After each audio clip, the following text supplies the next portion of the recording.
back to the Driven Med channel, and in today's video we're going to talk about how much does it actually cost to own a older sports car or supercar, and is it something that's super expensive? Is it as expensive as everybody thinks it is? Is it cheaper? We'll talk about some of the things that I've spent money on with this car, and I'll give you guys the numbers for it and all that stuff, and then just stuff to watch out for if you are buying an older car and things that you might not think about that you do have to spend money on. So we're going to pull over here and we'll get into some of the details of that.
So here is my 2011 Audi R8, and what I wanted to do is talk about a couple of things that when you are looking for an older sports car or supercar and you're planning on buying one, obviously I feel like this goes without saying, but I feel like it happens quite a bit.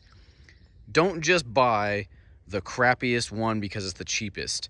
Obviously you got to have some type of budget in mind, but what you shouldn't do is just say, well, I could spend, let's say $70,000, but I really am only going to spend $50 because it's a $20,000 difference.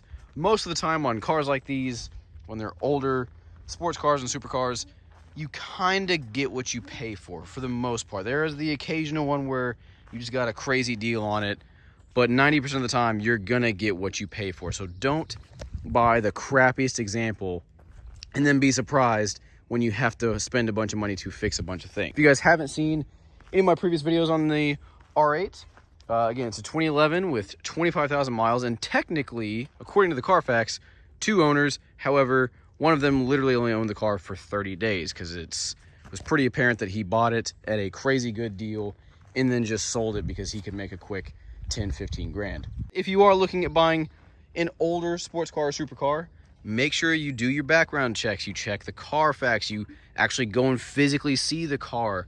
Look at the exterior, the interior. Interior will always give you a good indication of how well the car has been taken care of. If it's in really awful condition, chances are the car probably hasn't been taken care of as a whole. Start it up, go for a drive. Little things like that make a huge difference when buying a car like this. All right, so one of the first things I wanted to talk about is that I feel like you'll run into if you're looking at buying, again, an older car like this, where typically there's less mileage on them. People don't use them as their everyday car, right? So things like tires, for example, the vehicle, for example, like this one, might only have 23,000 miles on it, but the tires might only have 23,000 miles on them. But if the tires are super old, they can dry rot, they harden, which gives you less traction, they get louder. So that is something you need to look at. There's date codes on the tires, and they can tell you exactly what year they were made. And so, for example, on this car, when I bought it, in the back, it had 7-year-old tires on it and then 5-year-old tires on the front. Typically, tires start to, at around 6 years old is usually when they're getting to where you need to replace them at 6 years old. Because again, they can dry rot, they do just harden, which means a worse ride, worse grip, worse braking performance, which can affect safety. So when you're looking at one of these cars, that's something that you need to pay attention to, and you may have to spend some money on it. So for example, I had to spend $2,300 on a new set of tires that included, and this was at my local Audi dealership, that included the tires themselves, the installation, the recycling of the old tires, and the alignment, obviously the balancing and things like that. So $2,300 all in for new tires. And now the car is a little bit quieter on the road. It has a little bit better ride, or when you need to do an emergency stop, they're actually going to do what they're supposed to do. do your research on what are some of the main problems the vehicle you're looking at runs into, the biggest common problems. So for example, for my R8, two of the biggest problems are the AC compressor going out and the magnetic shocks leaking. And basically the magnetic shocks is not so much a if yours have it, it's a when yours has it. And the AC compressor just kind of depends, but that's the biggest thing that happens, and it's a big job because the engine, it's an engine out fix if they need to do that, which is a lot of money, and you want to hope that it's either A, been done, or that it works fine, and you want to look at potentially purchasing a warranty, because even if a warranty is $3,500 and you go, man, that's expensive, it's better than paying for the labor and the parts of doing an engine out repair, and then paying, you know, anywhere close to maybe even $10,000. So you could save yourself, you know, maybe $7,000 just by doing that simple thing. Again, like I mentioned, you know, for this vehicle, one of the other things is the magnetic shocks that leak.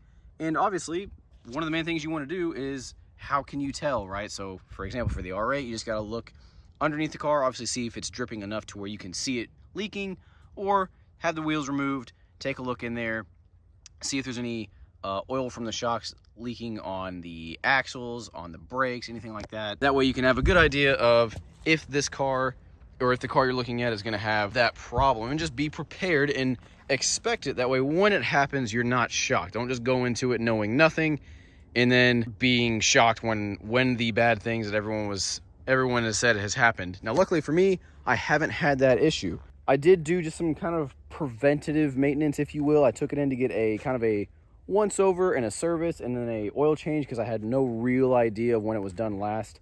And so the oil change was $644, which is a lot for an oil change. However, I was actually expecting it to be, because it's an Audi and a mid-engine car, I was expecting it to be even more expensive. I was expecting it to be like $1,000. I wasn't that upset about it, if I'm being honest, but that is something that I did just to make sure. Because again, what you don't want to do is just assume someone else took care of it, and then you run into the problems of you burn out of oil and then really run into some problems. So like I said, that was $644. I did that at my local dealership. Another common problem with this is with it being direct injection, you can get carbon buildup. Luckily, this doesn't have it yet, but around probably 30,000 miles, I'll go ahead and do a full carbon clean, but I don't have to do anything about it just yet. So the last thing that I really spent money on was just getting the condition of the vehicle even better. So when I bought this car, like I said, it was in great condition. However, you could tell that somebody was a fan of either taking it to automatic car wash or just washing it themselves with the same washcloth. So there was quite a few swirls in the body, a few little paint chips, lots of swirls in the taillights, and I just wanted to get the car, you know, paint corrected. I wanted to get the front end protected, you know, paint protection film on the hood, bumper, the mirrors, the fenders, the whole thing, and also on the carbon side blades, because you don't want those to get messed up, because that is expensive to replace. That wasn't something that was necessary. That was something I chose to do just to get the car in a little bit better shape, get the paint taken care of, you know, the wheels ceramic coated, you know, just to kind of bring the car a little bit more back to life, if you will, for lack of a better term. And that was about $4,300 all told. Spent a total of about $7,000 on everything for this car. Now again, $4,300 of those dollars weren't necessary. That's just something, but I told you guys I would tell you how much I've paid on this thing so far, and that's what I've done. If you're not that into, I don't really care if there's swirls in the paint, I don't really care if there's paint chips, then all that I've literally done is bought new tires because they were just old and I didn't want to deal with the safety hazards of it just randomly giving out on me. And I want to get the extra benefits of the quieter ride, you know, and a better ride, and just an oil change, and have them look over it once just to give it, you know, let me know if there's anything that I need to do immediately. And so far, so good. So again, I've spent about $7,000 on just total everything for the car, but $4,300 of those things, if you're not the type of person that cares about your paint that much, or you're not worried about paint chips and things like that, might only cost you a little bit of just, you know, tires and an oil change.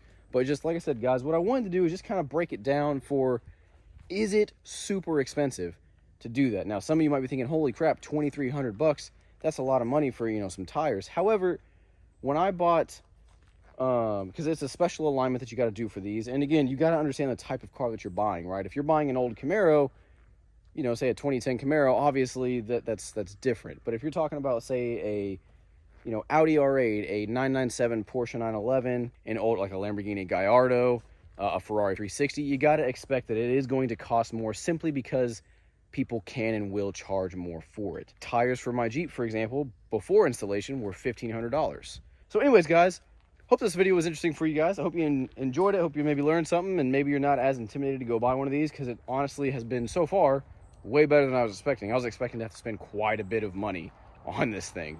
But there you have it. So far, haven't had to do anything crazy. And yeah, thank you guys for watching, and I will see you guys in the next video. Take care.